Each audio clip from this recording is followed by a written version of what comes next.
Welcome back to PhD&D, everyone. This is part 5 of 8 of our series Rime of the Dark Sun, in which we take the adventure module Rime of the Frostmaiden and convert it into a Dark Sun adventure. In this video, we're going to take Chapter 3, Sunblight, and convert it into the hideout of the Sorcerer King Kalak in exile. Now, as mentioned last time, our player characters will conclude the 10 Towns quests by discovering a conspiracy. Former Templars have been meeting and organizing in secret, aiding the Sorcerer King Kalak in exile, and helping him to prepare for ascendancy into dragonhood, at which point he will attack the city of Tyr. Out of desperation, the speakers of the various regions of Tyr gather together, and they ask the PCs for their assistance. Please go forth, find the hideout of King Kalak, and slay him before he destroys us. An interrogated Templar tells us it is over here, somewhere to the east. And so the PCs are sent out into the east of Tyr to find the Sorcerer King's lair. Along the way, they can have some of those wilderness encounters which we described in the previous video, but otherwise we are going to begin at the beginning of Chapter 3. Let's start. Here we can see in the flavor text a version of the dilemma which I just described, and here we have some descriptions of various social phenomena which might go on inside the fortress. We will agree that King Kalak is paranoid, but we are going to ignore this Moosgart conspiracy stuff. The Templars who reside in this fortress are all loyal to King Kalak, and they are not organizing a mutiny against him. Even if they were, they would not side with the PCs. Characters can begin this dungeon at either 4th or 5th level. If you want to start them at 5th level, simply have them encounter a couple of wilderness monsters and then level up as soon as they arrive. When the PCs arrive near the fortress, you should describe an enormous sandstone rock, as large as a mountain, with curious carvings and holes in it. A DC 10 investigation check realizes that this is some kind of hideout and not really a mountain at all. Or rather, a hideout has been carved out of it. And at that point, you can describe arrow slits and stairs, and how it seems that 150 feet or more up an unevenly carved staircase, there's a set of double doors. An entrance? And sure enough, if PCs climb that staircase, they will end up in Area X1, the entrance to the fortress. Before we get to the fortress's interior, however, it's worth mentioning the most important change that we are going to make to this chapter, or at least one of the most important changes. We are getting rid of that passage that says, difficult decision. If you run this module as written, then as soon as the player characters arrive at the entrance to the fortress, they are witness to an enormous dragon which flies out towards the 10 towns with the purpose of annihilating them. And so the PCs must make this decision. Do we explore the fortress or do we chase after the dragon? We're not doing that. Not at all. Instead, the PCs are not going to see any dragon leave. They're going to go inside the fortress, discover King Kalak, and hear King Kalak say, "You are too late. My ascendancy is at hand." And the players will fight him in his humanoid form. At the very conclusion of the fight, he will ascend to dragonhood, and then he will fly out towards Tyr, and we will move on to the chapter, Destruction's Light, and reskin that as a second encounter with Kalak, only in dragon form. King Kalak, of course, is going to take the place of Zardarok, the Duergar leader. We'll keep Zardarok's statistics the same, maybe give him a couple of cantrips or flavor his attacks as being weird and magical. But he is Sorcerer King Kalak, and we're going to place him in the area X24, the Forge Room. Now, as described here, the entire thing is made out of sandstone. There is a smoky haze in each room that makes everything lightly obscured.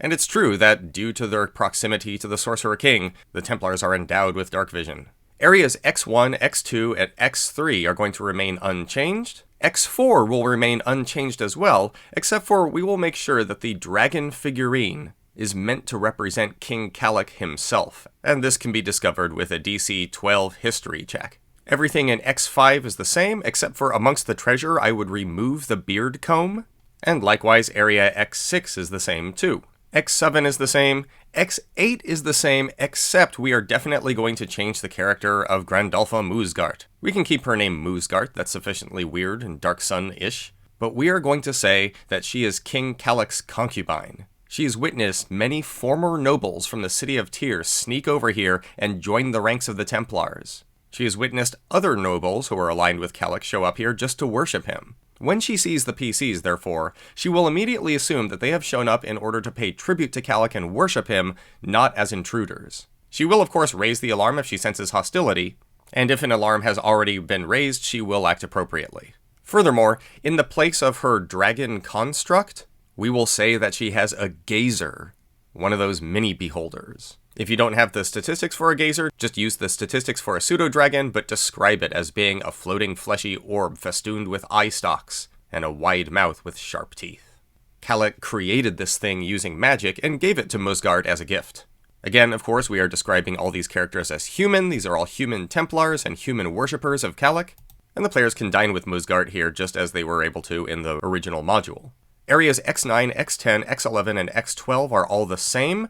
Make sure that neither Dearth nor Nildar are present. As for the Ice Gate level, the uppermost level of this fortress, it's all the same. Most important amongst the features of the uppermost level are these enormous doors which are going to open up and provide a passage for King Kalak once he turns into a dragon to soar upward and outward towards Tyr.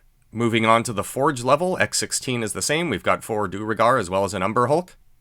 Oh, before going further on the Forge level, I forgot to mention that if there are any statues of Duergar deities or Duergar heroes or champions, change all of those to representations of King Kalak himself. Kalak is vain and will not tolerate the representation of any other greatness other than his own. We're going to say that this fortress does have a built-in mine and there are a couple of rust monsters, and Kalak does have Quaggoths and Spore Servants. So X19 and X20 are the same. X21 is different because the Templars who are here are not in fact treacherous. They're not thinking of betraying Kalak. They're supportive of him. X22 is the same. X23, the outer gate, as I mentioned, is the same. X24 through 26, the Forge area, is going to be mostly the same, but this is where the characters will encounter King Kalak. When the player characters enter, they will find a number of Templars all on their hands and knees, bowing down before Kalak and chanting in unison. Kalak will stand atop the dais with his arms outstretched and his eyes glowing. He will turn towards the player characters and say, "You are too late. My ascendancy is at hand. Ha ha ha ha ha." And then everyone will roll for initiative and a battle will play out. Regardless of what happens, King Kalak will seem to grow more and more magically empowered and seem to shift shape, growing ever larger and ever more draconic in shape as the battle proceeds.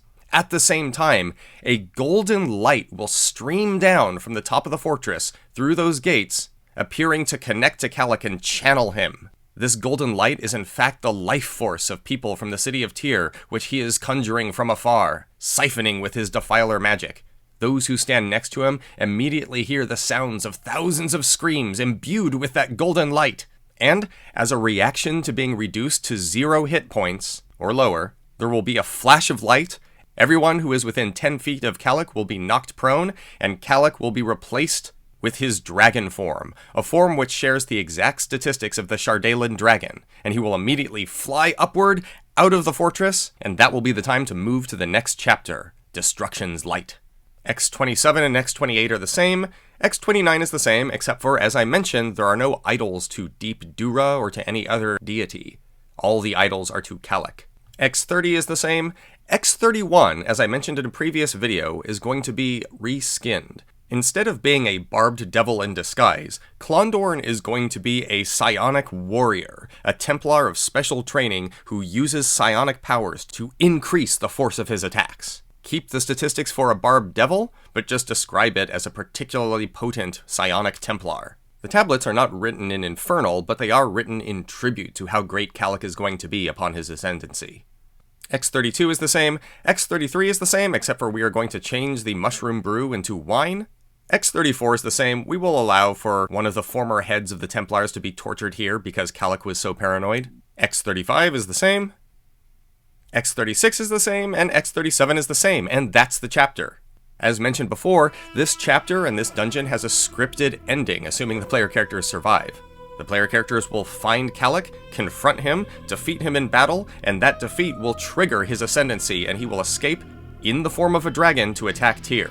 Next time, we're going to look at the chapter Destruction's Light, and describe how the PCs must try to save what remains of Tyr from Kalak in his dragon form.